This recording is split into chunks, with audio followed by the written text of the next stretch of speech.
je suis le capitaine Steffi Wolf et je vous embarque aujourd'hui pour une nouvelle vidéo.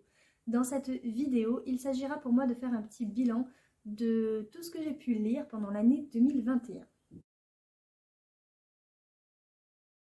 Alors déjà, il est à savoir que j'ai pris l'inspiration pour cette vidéo, je l'ai trouvée sur le compte de Pocket Jeunesse qui a fait des templates sur Instagram. Je trouvais l'idée pas mal de faire un bilan.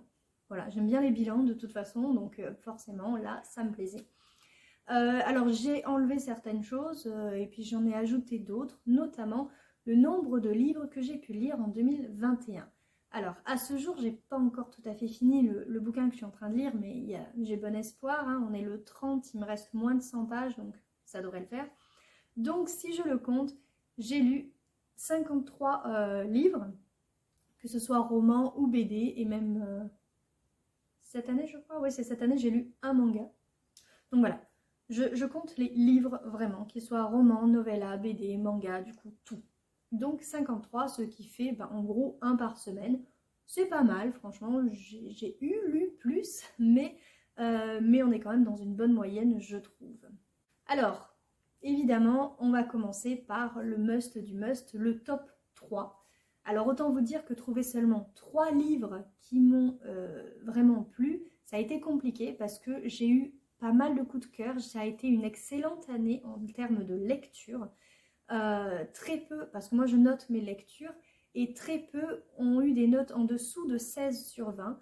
Alors est-ce que ça veut dire que je note trop large?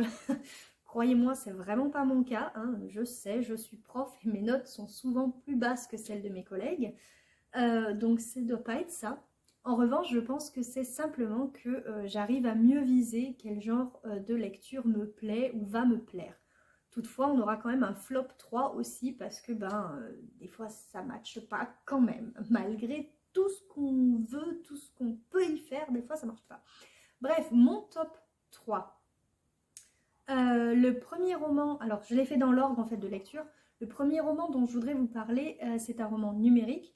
Il s'agissait de Calice Rastel, le tome 1, de Brume et de Fer, de Leslie Tanguy aux éditions Sudarène. C'est un roman que j'ai reçu en service presse.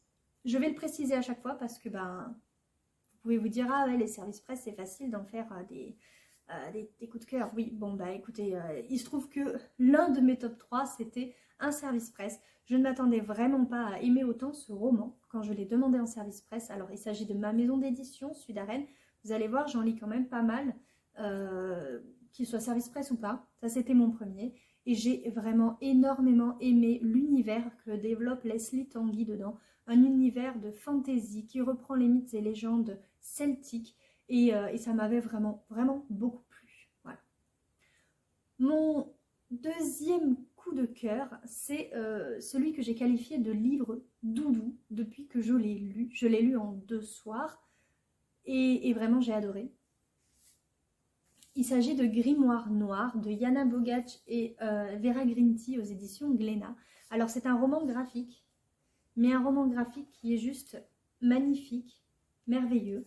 Vous l'avez déjà vu, bien sûr, vous l'avez déjà vu sur la chaîne. Tous les livres que je vais vous présenter ici, vous les aurez déjà vus, sauf peut-être ma lecture en cours.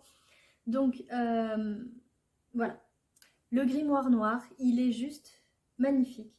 L'histoire d'un garçon qui part à la recherche de sa sœur dans une ville où il y a des sorcières, mais les sorcières, là, c'est normal. Et voilà, il est magnifique parce que l'histoire est terriblement belle. De ce garçon qui va chercher sa sœur, de cette sœur impossible à trouver parce que son pouvoir c'est d'être invisible, donc personne ne veut la chercher. Il est aussi magnifique au niveau visuel, c'est un roman graphique ou une BD, appelez ça comme vous voulez, mais voilà, il a tout pour lui et ça en a fait pour moi un livre doudou. Je ne peux que le recommander. Mon dernier coup de cœur de cette année, c'était un livre que j'ai lu en numérique et que franchement, vous n'hésitez pas à le prendre, que ce soit en numérique ou en papier. En papier, il est magnifique. Il s'agissait des Plaines du Vent de Lucille Chaponnet. C'est de l'auto-édition. J'ai remporté ce roman lors d'un concours. J'ai participé à un concours et je l'ai remporté sous forme numérique du coup, avant sa sortie. Et j'ai eu la chance immense donc de pouvoir le lire avant sa sortie, d'échanger avec l'autrice. Et waouh quoi, je ne m'attendais pas à aimer autant. En fait, Lucille Chaponnet, elle était surtout connue, il me semble, pour La Cité des Sangs Purs, qui est une trilogie qui me fait... Une trilogie, je crois. Bon, une saga, peu importe, qui me fait beaucoup envie. Et quand j'ai vu ce concours-là, j'ai dit, bah allez, je tente. J'ai tenté, j'ai gagné, et qu'est-ce que je suis contente d'avoir gagné. Vous êtes avec une héroïne, c'est de la fantasy orientale, plus ou moins, c'est plutôt plus que moi d'ailleurs, à la recherche de chevaux merveilleux, d'élémentaires. C'est tellement bien, vous avez de l'amitié, vous avez de la protection, de l'écologie, vous avez tout ce qu'il faut, une plume excellente. Ce roman, vraiment, je l'ai, mais alors, adoré, adoré. Alors passons maintenant au flop 3, comme je l'ai appelé. D'ailleurs, je suis certainement pas la seule à l'appeler comme ça, mais bon, ça va, c'est mieux. Le flop 3, donc 3 romans qui m'ont beaucoup moins plu. Romans ou livres en fait. Il y en avait quelques-uns en fait qui ont même pas atteint les 14 de moyenne. Alors, j'ai eu aucun livre auquel j'ai mis moins de la moyenne parce que j'estime que l'effort est là, parce que vous allez voir, il y a quand même des auteurs qui sont très connus et je me sentais pas... Mais voilà, au niveau de mon appréciation personnelle, moi, il y a des fois ça passe pas. J'ai voulu, j'ai essayé parce que j'en avais besoin, parce que ça me faisait envie et ça a été le flop. Voilà. Alors, dans mon premier, le premier flop dont je vais vous parler, c'est La Maison de la Sorcière de H.P. Lovecraft. Donc, c'est un roman que j'ai lu en numérique, c'est même pas un roman d'ailleurs, c'est une petite novella, qui est horrifique. Alors, j'avais déjà lu du H.P. Lovecraft, machin Ward là, ou je sais pas quoi, bref. Et là, je l'ai lu essentiellement parce que il y avait une sorcière, une maison de sorcière, et que moi j'étais en train d'écrire un truc avec une maison de sorcière et une sorcière. Bref, voilà. Mais j'avais pas apprécié ma première lecture de Lovecraft, je n'ai toujours pas apprécié, je crois que je vais arrêter d'essayer Lovecraft, ce n'est pas un auteur pour moi. Voilà, c'est tout. C'est tout. Alors l'ambiance, vraiment l'ambiance qu'il met en place, elle est sympathique. La maison, ça m'a beaucoup aidé dans l'écriture, moi, ou en tout cas un peu, ça m'a guidée. En revanche, niveau de l'histoire et tout ça, c'était pas pour moi. Tant pis.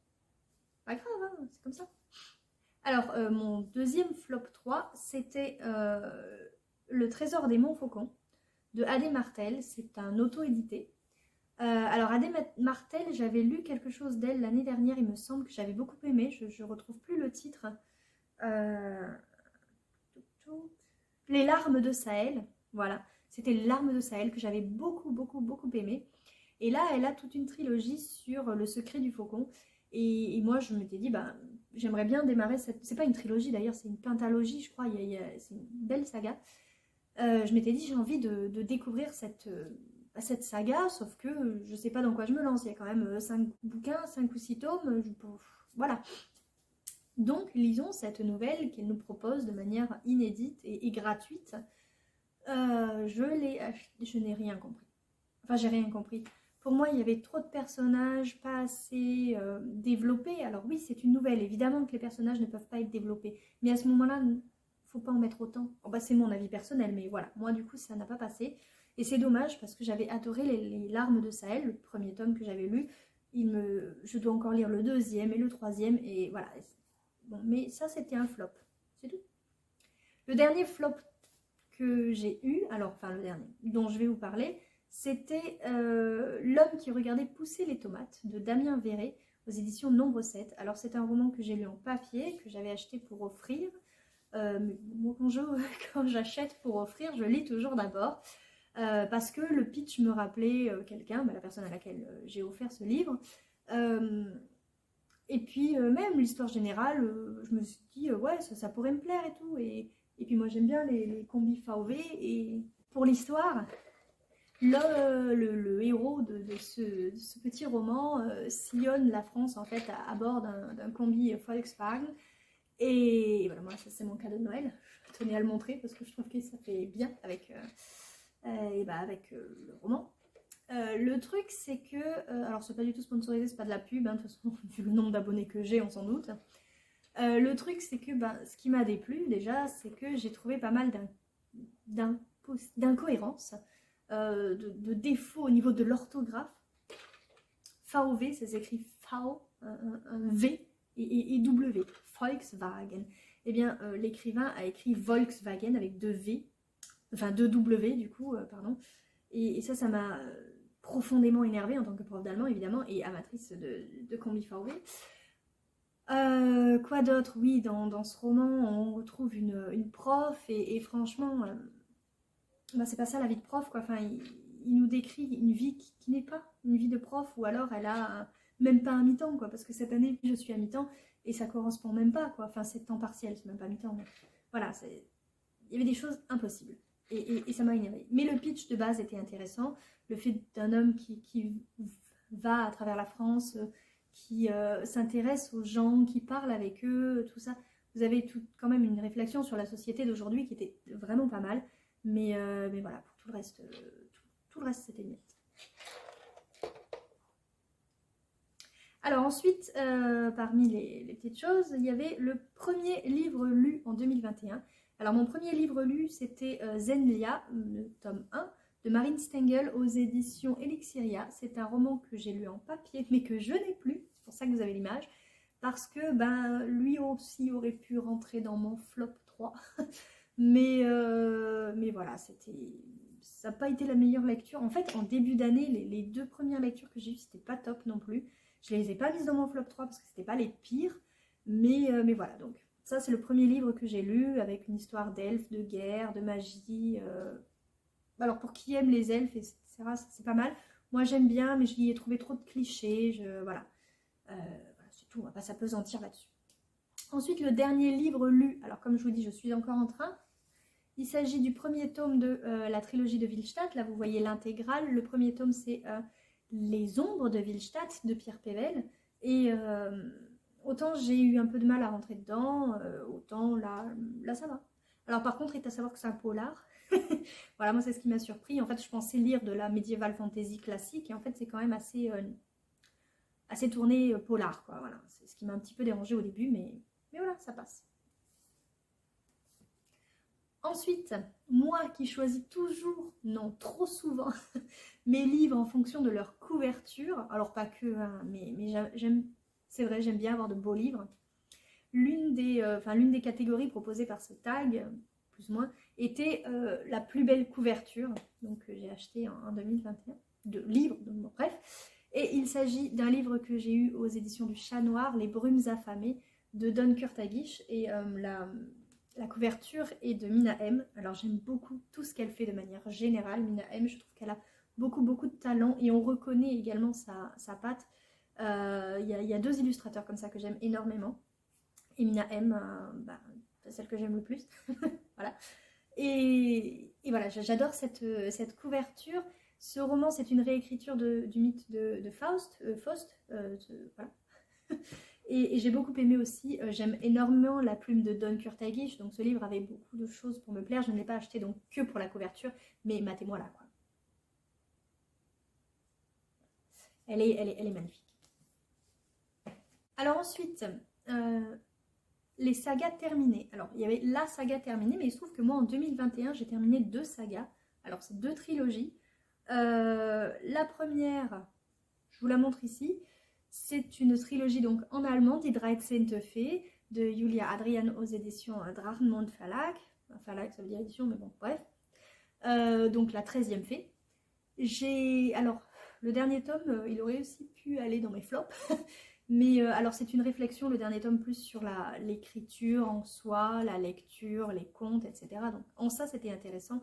Mais moi, ce qui m'intéressait plus, quand même, il y avait moins d'action. Ce qui m'intéressait à la base, le premier tome, il m'avait percuté parce que ça revisite les contes de fées. J'adore les contes de fées et Die 13. Fee, la 13e fée. Donc c'est... Enfin bref, j'avais beaucoup aimé l'histoire à la base. J'ai terminé cette saga cette année. Ça me fait penser aussi que l'un de mes buts, c'est de lire au moins un livre en VO allemande, par mois. J'en suis loin ces derniers temps. En même temps, j'ai un rythme de lecture qui est assez freiné. Donc voilà. La deuxième saga que j'ai terminée, c'est ma saga préférée, dont je parle dès que je peux ces derniers temps. Il s'agit de la saga Les Autres. Les Autres, je vous montre le premier tome. Les Autres de Sandra Moyon aux éditions Plume Blanche. Je vous montre le premier et le dernier. Ils sont beaux. Vous voyez, comme ça, voilà. Ouais, c'est parfait là. Donc Les Autres, c'est une saga avec des vampires. un petit peu en mode post-apocalyptique, dystopique, plutôt post-apo. Et j'ai beaucoup aimé parce que c'est pas juste du vampire. Alors déjà ils sont très méchants les vampires quand il y en a.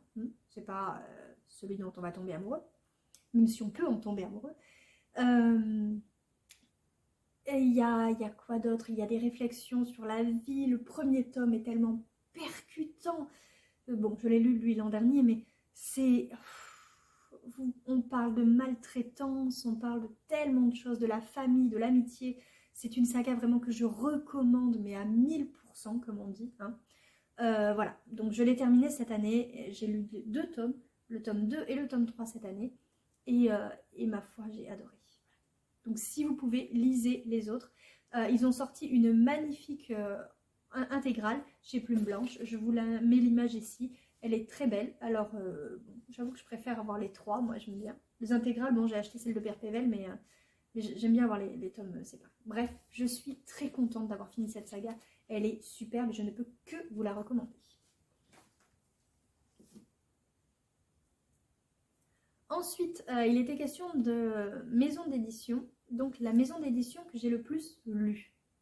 Eh bien, en fait, j'ai lu 4 romans Plume Blanche. Alors déjà, vous en avez vu 2. Je vais vous en montrer un tout à l'heure aussi. 4 romans Plume Blanche, 4 romans du Petit Caveau, romans et novellas. Bon, le Petit Caveau, ce sont des services presse. Donc, je me suis dit, ça compte en même temps que ça compte pas. Mais voilà, et 4 romans de chez Sudarène, sachant que chez Sudarène, sur les 4 romans, il y en avait seulement 2 qui étaient des services presse.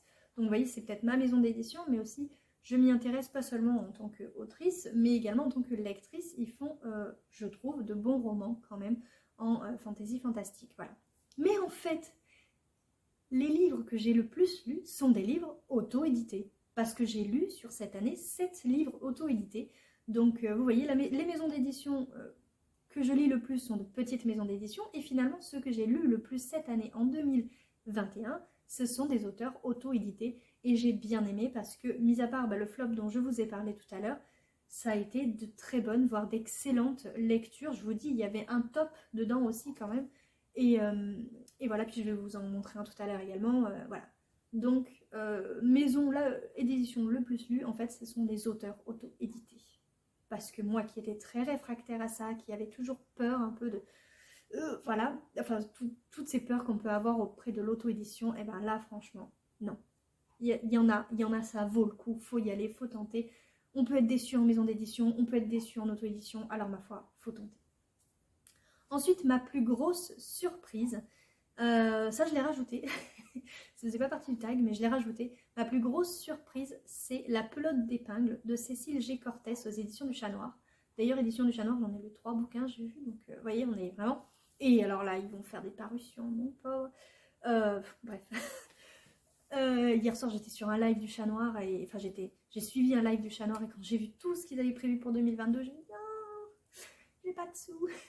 Bref, ça c'est ma plus grosse, ma plus belle surprise, La pelote d'épingle, parce que c'est une romance avec une fée. Alors la fée, elle est là pour créer la romance en fait, et ça se passe pas du tout comme prévu, et c'est juste génial. Ce livre, je l'ai eu en tête pendant au moins 1 mois après l'avoir lu, et encore aujourd'hui quand j'y pense, je revois Violette, cette héroïne complètement déjantée et pourtant si fragile, et ce roman qui est une romance, il est aussi criant de vérité. J'en ai parlé lorsque j'ai présenté ce roman. Il est question à un moment donné de cicatrice, et le thème de la cicatrice est abordé avec tellement de justesse. Et ça, je peux vous le dire puisque j'en ai une, enfin une grosse, hein, j'entends pas une mini cicatrice à la noire, hein, et vraiment ça peut gêner à des moments. Ou alors il faut s'y habituer, et ça en parle avec tellement de justesse. Je me suis reconnue dans cette héroïne, pas défigurée puisque c'est pas sur le visage, mais bon, on se comprend. Et voilà, c'est tellement bien écrit, je m'y attendais tellement pas à ça. Voilà, ma plus grosse surprise, ma plus belle surprise. Maintenant, on en arrive au roman que j'ai le plus conseillé. Alors, c'était plutôt en fin d'année. C'était le premier tome de Tueuse d'Alpha, Vindicta de Nessa O'Connor, chez Raven Éditions. C'est le roman que j'ai le plus conseillé parce que c'est de la beat lit, c'est du loup-garou. Généralement, tout le monde aime, sauf que là, on a du loup-garou méchant. Vous voyez, tout à l'heure, on était dans du vampire méchant. Là, c'est pareil, on a du loup-garou méchant, moche en plus. sous forme humaine, ils sont beaux quand même, pas déconner, mais sous forme de loup, voilà, c'est des vrais loups-garous. La couverture traduit d'ailleurs très bien. On a des clichés, les clichés de la Bidlite, mais qui sont en fait plutôt des codes du genre. Et c'est écrit mais tellement bien, la plume est fluide, on a envie de tourner les pages, de savoir la suite. Et quand vous arrivez à la fin, vous vous dites « Ah, je veux la suite !» Sauf que la suite n'est pas encore arrivée. Mais voilà, bref, c'est le roman que j'ai le plus recommandé cette année. Et particulièrement en fin d'année, puisque bah, il est paru en fin d'année. Il m'a été dédicacé, il est magnifique aussi à l'intérieur, bref, il a tout ce qu'il faut pour lui. Et encore une fois, c'est une petite maison d'édition. Ensuite, le livre dont j'ai le plus entendu parler, qu'il soit lu ou pas, il se trouve que je l'ai lu. Il se trouve que je l'ai acheté parce que j'en entendais beaucoup parler et qu'il avait tout pour me plaire. C'est La carte des confins de Marie Replin, alors aux éditions PKJ, du coup, les initiateurs de cette vidéo, enfin ceux à qui vous devez cette vidéo, plus ou moins. Donc j'en ai énormément entendu parler parce que Marie Replin, elle est sur Instagram, c'est Muffins and Book. Le pseudo exact, je vous le mettrai quelque part. Et c'est de la piraterie, moi, comment vous dire, j'aime la piraterie. Et voilà, il avait tout pour me plaire, sauf que bon, finalement, c'était sympa, mais voilà, sans plus quoi. En gros, c'est ça. Ensuite, le livre que j'attends le plus en 2022. Bien, suite au live du chat noir, j'en attends, mais beaucoup trop. Notamment en février, ils vont sortir 2 réécritures de contes. Moi, j'adore les réécritures de contes, donc voilà, j'aime beaucoup le chat noir, donc voilà. Et puis aussi, ils ont une autrice qui fait des réécritures de contes, qui va sortir un roman en juin, je crois aussi, enfin une novella, elle me fait énormément envie. Mais bon, je voulais quand même vous parler d'un livre précisément qui me fait énormément envie, que j'attends. Ah, c'est pas celui-là. Je vous parle depuis le début, je crois, de réécriture de contes. J'ai lu cette année, ou fin d'année dernière, fin d'année dernière, Rose éternelle d'Ophélie Duchemin, aux éditions Plume Blanche. Je vous disais qu'on allait en reparler. Et j'ai beaucoup aimé l'univers, je l'ai lu en lecture commune. Et donc, ce que j'attends en 2022, c'est la suite. Murmure de l'océan. Donc évidemment toujours de Ophélie Duchemin, toujours aux éditions Plume Blanche. Et j'aurais dû l'avoir entre mes mains là au moment où je tourne cette vidéo, parce que les éditions Plume Blanche ont toujours 1 an, voire 2 d'avance dans leur sortie, et qu'il a déjà atterri dans plusieurs mains, et une amie me l'a acheté en salon, me l'a fait dédicacer, et on aurait dû se voir mais Covid, voilà. Bref, c'est vraiment le livre que j'attends le plus, parce que je sais finalement que je l'ai plus ou moins déjà, mais je l'ai pas là, voilà. Voilà. Et on va terminer alors bien sûr, pardon, c'est une réécriture de La Petite Sirène, mais je pense que vous aurez compris. On va donc terminer cette vidéo par une mention spéciale, pareil, ça n'y était pas dans les templates de PKJ, une mention spéciale à une autrice auto-éditée, celle de G. Mahé. Donc là c'est le premier tome. C'est Audrey Vesseldinger, pardon, donc, autrice de G. Mahé. Pourquoi mention spéciale? Déjà parce que j'aime beaucoup aimé son roman, parce qu'il est magnifique, hein, on en parle, des romans auto-édités qui sont juste merveilleux. Et aussi parce que cette sortie m'a permis de rencontrer Audrey, avec qui on parlait un petit peu comme ça sur Instagram, ou voilà, sur le fameux club de lecture dont je vous parlais tout à l'heure. Et donc ce livre a une mention spéciale non seulement parce qu'il est très bien, qu'il est très joli, et qu'il m'a permis la rencontre d'Audrey, une personne qui est, ma foi, plus que fort sympathique. Et voilà, donc mention spéciale pour Gmail. Après, il va falloir que je change tous les livres. Et le combi. Voilà, alors c'est tout pour cette vidéo. J'espère vraiment qu'elle vous aura plu. Moi, en tout cas, ça m'a... j'ai bien aimé faire une petite review de l'année 2021. Ça m'a plu. Et du coup, j'espère qu'à vous aussi. Voilà, si vous avez aimé cette vidéo comme moi j'ai pu aimer la faire, je viens de vous le dire, n'hésitez pas bien sûr à lui mettre un petit pouce en l'air. Si vous avez envie qu'on discute un peu de tous ces livres, si vous avez envie, vous, de me dire quel était votre top 3, votre flop 3, ce que vous voulez, si vous aussi vous avez eu une mention spéciale, si vous aussi vous avez fait plein de bonnes lectures cette année, n'hésitez pas à me le dire en commentaire. Et voilà, et oui, bien sûr, si jamais vous arrivez sur cette vidéo par hasard et que vous vous dites tiens, ça pourrait être intéressant comme vidéo là, et ben abonnez-vous à la chaîne. Voilà, c'est tout pour moi. Je vous souhaite une excellente navigation sur YouTube et je vous dis à bientôt pour une prochaine vidéo. Tchuss!